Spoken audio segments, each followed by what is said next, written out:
बिस्मिल्लाहिर्रहमानिर्रहीम। अस्सलाम वालेकुम माय डियर स्टूडेंट। आज का जो हमारा टॉपिक है वो है इंडिविजुअल या फिर इसको कहते हैं होल ऑर्गेनिज्म। हम लेवल ऑफ ऑर्गेनाइजेशन को डिस्कस कर रहे हैं।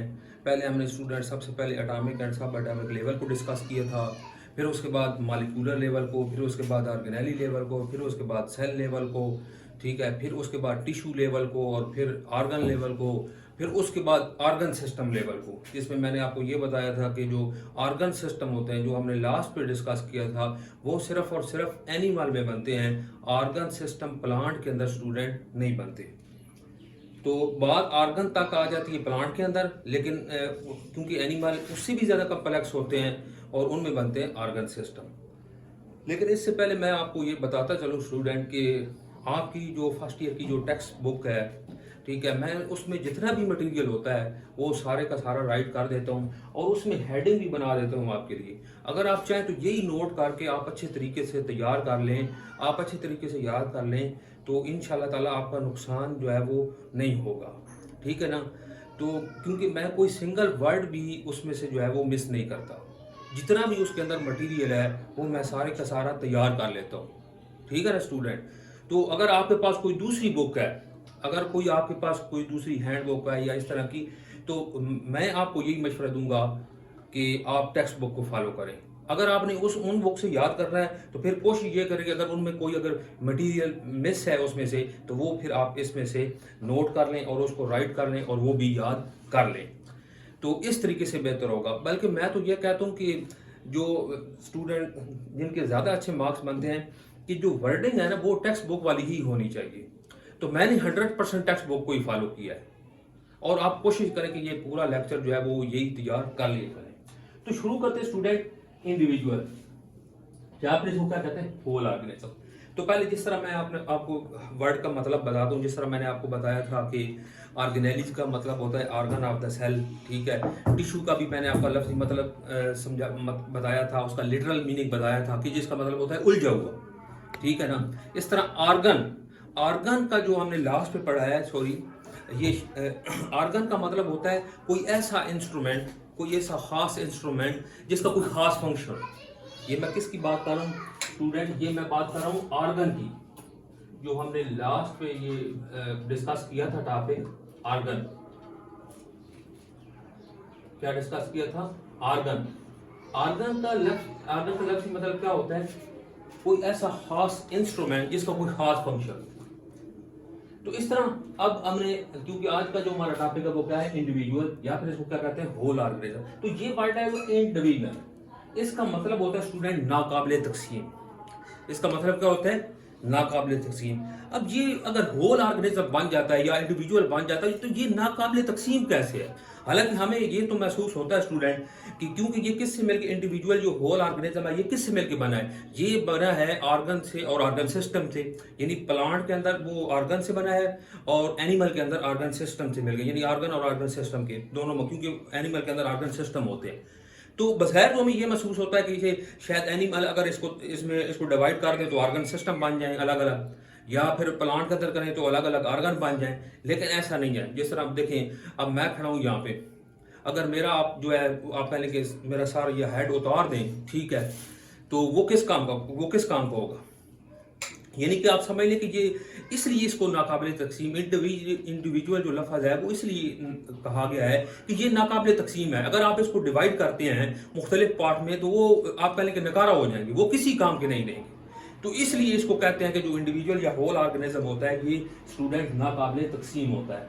तो इसको डिफाइन करते हैं, various organ in plant and various organ system in animal. अब ये देखना, ये बात आपने स्टूडेंट अच्छे तरीके से नोट करनी है कि various organ in plants and various organ system in animal, यानी प्लांट के अंदर ऑर्गन और एनिमल के अंदर ऑर्गन सिस्टम और assemble together to form an individual. ये इकट्ठे होते हैं और एक इंडिविजुअल बनाते हैं जिसको हम क्या कहते हैं द होल ऑर्गेनिज्म, एक पूरा जानदार।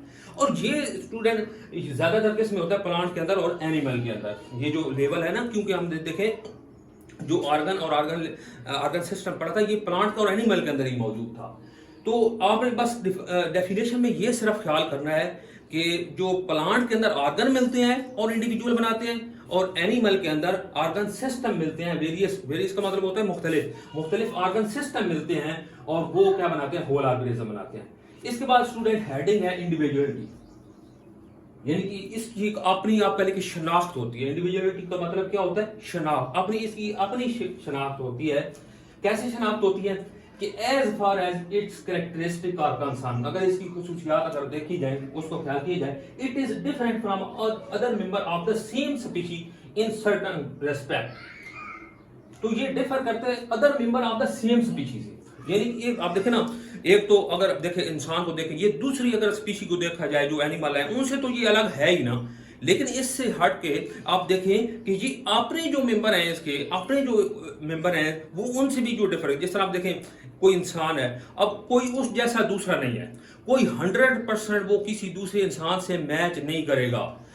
तो ये इसकी जो भी ऑर्गेनिज्म बनता है उसकी एक अपनी शनाख्त होती है उसकी। और ये क्यों होती है स्टूडेंट, ये इसलिए होती है कि ये होती है सेक्सुअल रिप्रोडक्शन की वजह से। अब बात स्टूडेंट के ज़हन में ये ख्याल आ रहा होगा शायद कि अब देखें बैक्टीरिया जो हैं, ठीक है, वो तो आप कह लें कि जितने भी हैं वो सारे एक जैसे होते हैं, ठीक है। इस तरह ये फंजाई की बात हो सकती है कि वो भी काफ़ी एक जैसी होती हैं।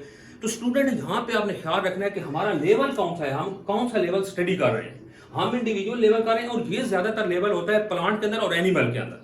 और दूसरी बात मैं आपको इंपॉर्टेंट बात बता दूं कि जो बैक्टीरिया होते हैं वो इसलिए सेम होते हैं कि वहां पे एसेक्सुअल रिप्रोडक्शन होती है। स्टूडेंट क्या होती है, एसेक्सुअल रिप्रोडक्शन। तो ये जो प्लांट्स और एनिमल हैं इनमें होती है सेक्सुअल रिप्रोडक्शन। और सेक्सुअल रिप्रोडक्शन आपको पता है, सेक्सुअल रिप्रोडक्शन में मियोसिस होती है और उससे क्या होती है, उसमें क्रॉसिंग ओवर होती है और रिकम्बिनेंट डीएनए बनता है और फिर वेरिएशन आती है। तो ये आप कह रहे हैं कि दूसरी स्पीशीज मुख्तलिफ होते ही हैं, लेकिन ये अपने मेंबर की, अपने जो स्पीशीज की दूसरे मेंबर हैं उनमें भी ये किसी के साथ मैच नहीं करते।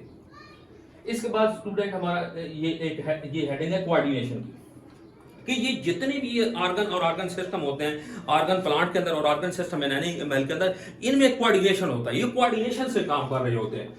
The various function process activity of organism are coordinated. ये बिल्कुल इनमें जितने भी प्रोसेस होते हैं, एक्टिविटी होती है, वो उनमें कोऑर्डिनेशन होता है। In animal all the system work in coordination with each other. Animal के अंदर जितने भी आप कहेंगे सिस्टम मौजूद हैं, जितने भी आप कहेंगे ऑर्गन्स हैं, वो बिल्कुल एक दूसरे के साथ कोऑर्डिनेशन से काम कर रहे होते हैं। आप जानते हैं ना, जिस तरह आप इंसान को अगर मेरे पाँव में अगर चोट लग जाती है तो अब ऐसा हो सकता है कि मैं पाँव को कहूँ कि आप जो है वो पाँव को कहूँ कि भाई हॉस्पिटल चले जाएं, ऐसा नहीं होगा। मुझे होल जाना पड़ेगा, यानी कि मुझे होल रेस्पॉन्ड करना पड़ेगा। तो इसलिए जितने भी ऑर्गन सिस्टम होते हैं, जितने भी सिस्टम होते हैं एनिमल के अंदर, उनमें क्या होता है स्टूडेंट, कोऑर्डिनेशन होता है। इसके बाद ये एक एग्जांपल दी गई है कि if a man is engage in continuous and hard exercise, अगर कोई बंदा जो है वो लगातार कंटिन्यूअस हार्ड एक्सरसाइज कर रहा है, not only his muscle are working, उसके अब देखें ना, बजाय तो यही लग रहा है कि अगर वो एक्सरसाइज कर रहा है ना तो उसके सिर्फ जो है मसल काम कर रहे हैं ऐसे, but there is an increase in the rate of respiration and heart beat. तो आप स्टूडेंट नोट करें कि हमें तो ये महसूस होता है कि सिर्फ उसके मसल काम कर रहे हैं, बल्कि उसका क्या होता है, रेस्पिरेशन रेट भी बढ़ जाता है, उसकी हार्ट बीट, उसकी दिल की धड़कन भी बढ़ जाती है। ठीक है, अब क्यों बढ़ता है, क्योंकि देखें वो हार्ड एक्सरसाइज करेगा तो उसको ज्यादा एनर्जी की जरूरत है, और वो ज्यादा एनर्जी कहां से आती है, रेस्पिरेशन से। रेस्पिरेशन जितना ज्यादा होगा स्टूडेंट, इतनी एनर्जी ज्यादा आएगी और इतनी ही वो अपनी जरूरत जो है वो पूरी कर लेगा। तो हार्ड एक्सरसाइज के अंदर लाजमी बात है उसको एनर्जी की ज्यादा जरूरत है। तो ये क्यों हुआ है, अब देखें मसल काम और रेस्पिरेशन काम, ठीक है, और हार्ट बीट काम, तो ये कैसे हो गया, यानी हार्ट ज्यादा काम करने लग गया, रेस्पिरेशन ज्यादा हो गया। तो ये तमाम जितने ऑर्गन सिस्टम होते हैं एनिमल के अंदर, उनके अंदर एक कोऑर्डिनेशन होता है। ये कोऑर्डिनेशन के बगैर काम नहीं करे। अगर एक मतलब इसका ऑर्गन सिस्टम जो है वो अफेक्ट होता है तो उसके साथ दूसरे भी अफेक्ट होते हैं। ये इसका रेस्पिरेशन रेट, हार्ट बीट बढ़ जाता है to supply the muscle with increase oxygen and food, ताकि उसको ज्यादा ऑक्सीजन और फूड पहुंचाई जाए। ठीक है ना, क्योंकि उस हार्ड एक्सरसाइज करता है या इस तरह कोई जब बंदा मुश्किल काम करता है तो एनर्जी की ज्यादा जरूरत होती है। There is the need for the continuous exercise, जो कि एक लगातार एक्सरसाइज करने के लिए, कंटीन्यूअस एक्सरसाइज करने के लिए ये जरूरी होता है कि उसका रेस्पिरेशन रेट भी बढ़ जाए और उसकी हार्ट बीट भी बढ़ जाए। इसके बाद स्टूडेंट है टाइप्स ऑफ कोऑर्डिनेशन की, कि एनिमल के अंदर और प्लांट के अंदर जो है किस तरीके से ये कोऑर्डिनेशन होता है, कौन ये कोऑर्डिनेशन लेके आता है, कौन से सिस्टम है ऐसे, ठीक है ना। तो एनिमल के अंदर पहले हम बात करते हैं, किसके अंदर, एनिमल के अंदर। In animal the coordination is achieve by mean of nervous system and endocrine system. तो याद रखें स्टूडेंट, जो कोऑर्डिनेशन, जिस तरह हमने कहा ना कि एक जो एनिमल के अंदर एक ऑर्गन सिस्टम जो है वो मुतासर होता है, तो उसके साथ दूसरे भी मुतासर होते हैं। जिस तरह हमने कहा कि मसल काम अगर ज्यादा करते हैं तो रेस्पिरेशन रेट भी बढ़ जाता है और हार्ट बीट भी बढ़ जाती है। तो बिल्कुल इस तरह एनिमल के अंदर देखिए ये जो कोऑर्डिनेशन आता है, ये जो कोऑर्डिनेशन, ये जो इकट्ठा काम मिल के काम कर रहे होते हैं, एक दूसरे के साथ रबत में रह के काम कर रहे होते हैं, तो ये दो सिस्टम के जरिए आता है एनिमल के अंदर। कौन कौन सा है, एक है नर्वस सिस्टम और दूसरा कौन सा है, एंडोक्राइन सिस्टम। और ये इतना भी आपने याद रखना है कि ये जो कोऑर्डिनेशन होता है ये एनिमल में बहुत फास्ट होता है, ठीक है ना। एनिमल में ये कोऑर्डिनेशन या जो रेस्पॉन्स होता है इनका, ये बहुत फास्ट होता है। क्यों फास्ट होता है, क्योंकि एनिमल के अंदर मौजूद होता है नर्वस सिस्टम, जो कि प्लांट के अंदर मौजूद नहीं होता। तो याद रखने के अगर ये रेस्पॉन्स या ये कह लें कि जो कोऑर्डिनेशन होता है ये ज्यादा फास्ट होता है एनिमल के अंदर, तो किसकी वजह से होता है, नर्वस सिस्टम, क्योंकि उसमें जो नर्व इंपल्स हैं उनकी बहुत ज्यादा स्पीड होती है, वो बहुत स्पीड से जो है वो मैसेज पहुंचाती हैं। इसके बाद स्टूडेंट है जी plants. In plants only long term regulation of activity is brought about by the hormones. ये जो लॉन्ग टर्म एक्टिविटी होती है प्लांट के अंदर, वो किसके जरिए आती हैं, हार्मोन के जरिए स्टूडेंट आती हैं। अब एक बात याद रखनी है कि एनिमल के अंदर भी जो है ना वो हार्मोनल सिस्टम मौजूद है उसको, और जो एनिमल के अंदर हार्मोनल सिस्टम है उसको हम क्या कहते हैं, एंडोक्राइन सिस्टम। क्या कहते हैं जी, एंडोक्राइन। लेकिन प्लांट के अंदर उसने एंडोक्राइन सिस्टम नहीं कहा, उसने सिर्फ हार्मोन का कहा है। तो ये अब याद रखना स्टूडेंट मेरी बात, कि प्लांट के अंदर हम एंडोक्राइन सिस्टम नहीं कह सकते। उसकी वजह यह है कि एंडोक्राइन सिस्टम जो होता है स्टूडेंट, एंडोक्राइन सिस्टम जो होता है वो हार्मोन सक्रिएट करता है ब्लड के अंदर, और ब्लड जो है फिर उसको अपनी टारगेट साइट पे लेके जाता है। लेकिन प्लांट के अंदर तो ब्लड होता ही नहीं है, तो प्लांट के अंदर तो ब्लड होता ही नहीं है, इसलिए हम एंडोक्राइन सिस्टम नहीं कह सकते। फिर इसलिए जो हम सिर्फ वहां पे हार्मोन का जिक्र करते हैं, किसका जिक्र करते हैं, हार्मोन का। तो लेकिन एक बात याद रखना, इन दोनों में डिफरेंस याद रखना कि प्लांट के अंदर ये जो कोऑर्डिनेशन होता है, रिस्पांस होता है, वो बहुत स्लो होता है। एनिमल के अंदर फास्ट होता है। वो किसकी वजह से होता है, नर्वस सिस्टम के अंदर। और प्लांट के अंदर जो इतना स्लो क्यों होता है, क्योंकि प्लांट के अंदर नर्वस सिस्टम मौजूद नहीं है, सिर्फ हार्मोन है। अब हार्मोन बनते हैं, ठीक है, उस पर टाइम लगता है, उनके सक्रिएट होने में टाइम लगता है, फिर वो टारगेट साइट पे जाएंगे, फिर टाइम लगता है, फिर वो फंक्शन परफॉर्म करेंगे, तो ज्यादा टाइम लग जाता है। इसलिए जो उसकी एक्टिविटी होती है प्लांट की, वो क्या होती है, स्लो होती है। लास्ट हेडिंग है जी रेस्पॉन्स की। Organism work as a whole, ये मुकम्मल काम करता है organism work as a whole and it interacts and respond to the environmental changes as a whole। और जितनी भी एनवायरमेंटल चेंजेस आती हैं ये होल रेस्पॉन्स करता है, ठीक है ना। ये आप कह लेंगे, जिस तरह आप देखें ना, जो है अगर आप टेम्परेचर बढ़ जाता है तो बॉडी यानी कि स्वेट ग्लैंड जो है वो पसीना बनाना शुरू कर देते हैं, ठीक है। साथ साथ जो है वेज़ोडाइलेशन शुरू हो जाती है, ब्लड सप्लाई ज़्यादा हो ताकि हीट डेसिपेशन ज़्यादा हो। तो जितने भी ऑर्गेनिज्म हैं, ऑर्गेनिज्म यानी कि एनिमल हो या प्लांट हो, वो जो रेस्पॉन्स करते हैं एनवायरनमेंट को, वो एज ए होल करते हैं। ऐसा नहीं होता, जिस तरह मैंने पहले भी आपको बताया ना कि अगर कोई पाँव पे चोट लग जाए तो अब पाँव का जो है वो आप कहेंगे जी आप पाँव को भाई हॉस्पिटल में चला जाएगा, आपका सिर्फ पाँव हॉस्पिटल में चला जाएगा, ऐसा नहीं होगा। आपको एज ए होल रेस्पॉन्स करना पड़ेगा, ठीक है ना। तो देखें, अगर आपको प्यास लगी है, ठीक है, तो सिर्फ आपने मुंह से पानी पीना है तो आपका मुंह चला जाएगा, ऐसा नहीं होगा।